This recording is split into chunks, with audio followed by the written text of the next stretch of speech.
Ma'am सबसे पहले अपना नाम और एजुकेशन बैकग्राउंड। मेरा नाम सुलोचना है। मैंने DU से बॉटनी में BSc किया। तो मैम आपका कौन सा अटैम्प्ट था और कौन सा इंटरव्यू था, मीडियम क्या था? मेरा फर्स्ट अटेम्प्ट था, फर्स्ट इंटरव्यू, और मेरा मीडियम इंग्लिश था। तो जैसे कि आप इंटरव्यू दे के आ रहे हैं, तो कैसा इंटरव्यू रहा और किस टाइप की क्वेश्चन पूछेगा? इंटरव्यू मेरा काफ़ी अच्छा रहा, 25 to 30 मिनट्स, और मेरा TC आनंद सर का बोर्ड था। उसमें क्वेश्चंस आई वुड से कि मोस्टली डेप्थ से थे, कुछ क्वेश्चन करंट अफेयर्स से भी थे। अभी रिसेंटली जो परमानेंट कमीशन का था उसका क्वेश्चन किया था कि ये सही है क्या, और क्या फैक्टर्स नए हैं कि हमने इसको लागू किया। और ये था कि कॉम्बैट सर्विसेज में भी वीमेन को अलाउ करना चाहिए। जेंडर पे गैप पे क्वेश्चंस थे। देन नेक्स्ट मेंबर ने मैंने NSS में काम किया है, तो NSS में क्या प्रोजेक्ट था, ऑर्फनेजेस के लिए क्या काम किया है, एल्डरलीज की क्या प्रॉब्लम्स है और उसके लिए गवर्नमेंट क्या कर रही है। और क्वेश्चंस जो मेरे डेफ से थे, तो उसके अंदर मेरी डिस्ट्रिक्ट के बारे में पूछा था, वहाँ पे सोशियो इकोनॉमिक प्रोफाइल क्या है। मेरा सोशियोलॉजी ऑप्शनल है, तो उसके भी कुछ क्वेश्चंस किए थे।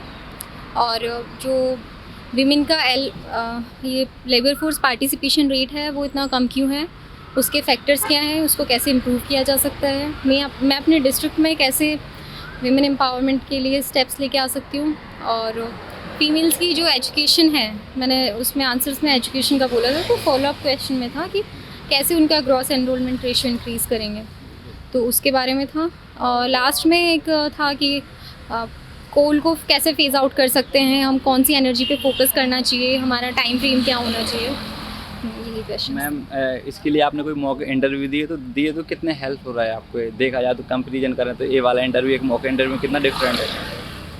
मैंने मॉक इंटरव्यूज़ 8 to 9 मॉक्स दिए हैं, उसमें से 4-5 बहुत अच्छे थे बिल्कुल। मुझे लगता है कि मुझे तो ऐसा ही कुछ फ़ील हुआ था, लेकिन थोड़ा वो ज़्यादा स्ट्रिक्ट होते हैं, वो ज़्यादा टफ होते हैं, ये काफ़ी इजी रहते हैं। और ये ग्रिल नहीं करते हैं ज़्यादा, क्रॉस क्वेश्चनिंग नहीं, आप सीधा बोल दो नो। वैसे तो मैंने एक क्वेश्चन में ही बोलना पड़ा था मुझे, यूजुअली मेरे डेफ से आ गया था, तो मेरे कंफर्ट एरिया से था।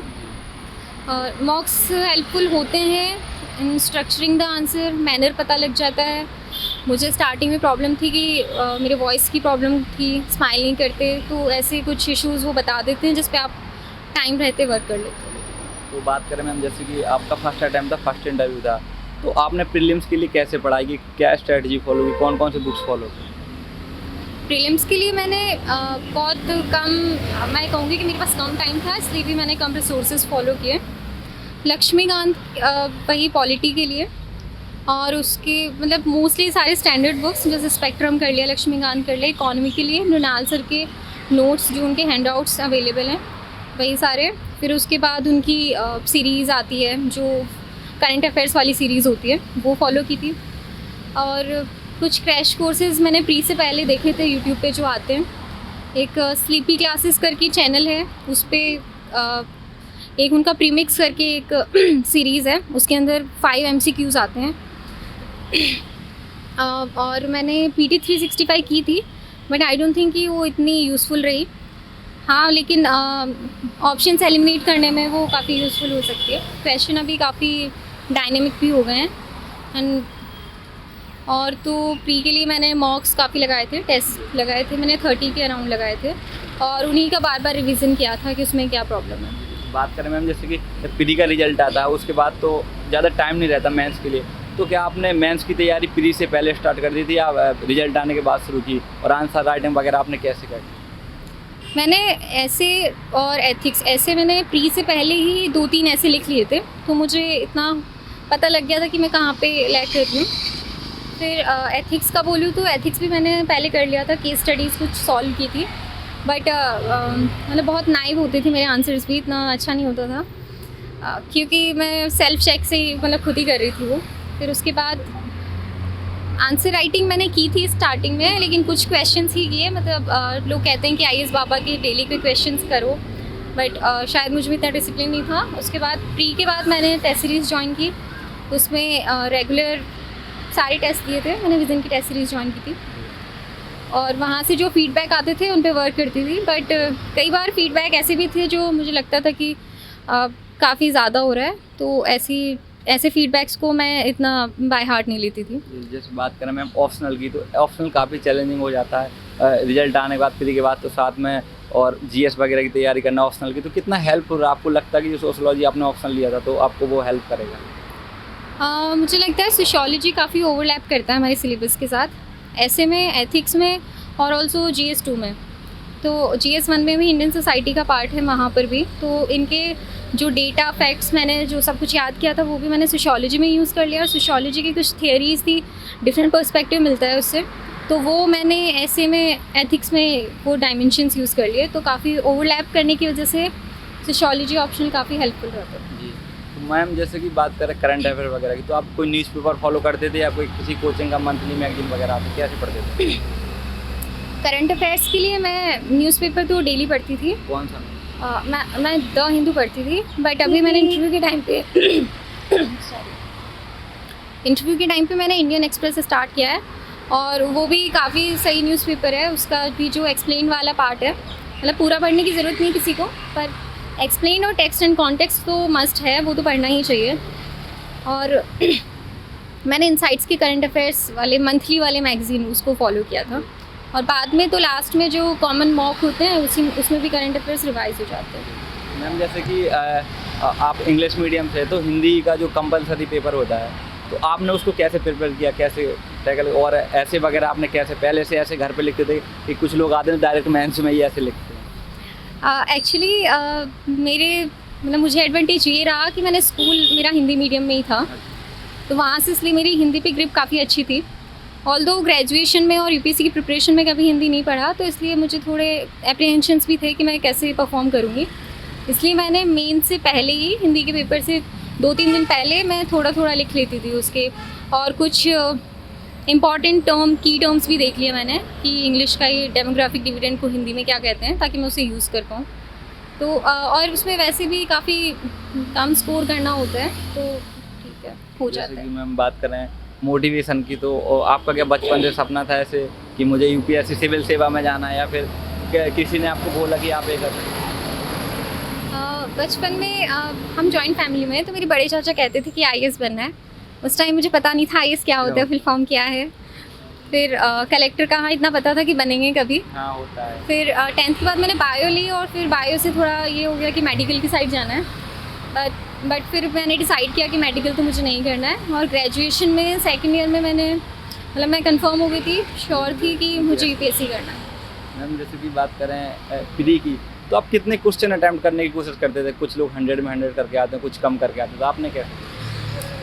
मैं अपना 80 to 90 के बीच में रखती थी। वो मुझे मॉक से पता लग गया था कि इस रेंज में मैं जब जाती हूँ तो मैं 100+ स्कोर कर लेती हूँ।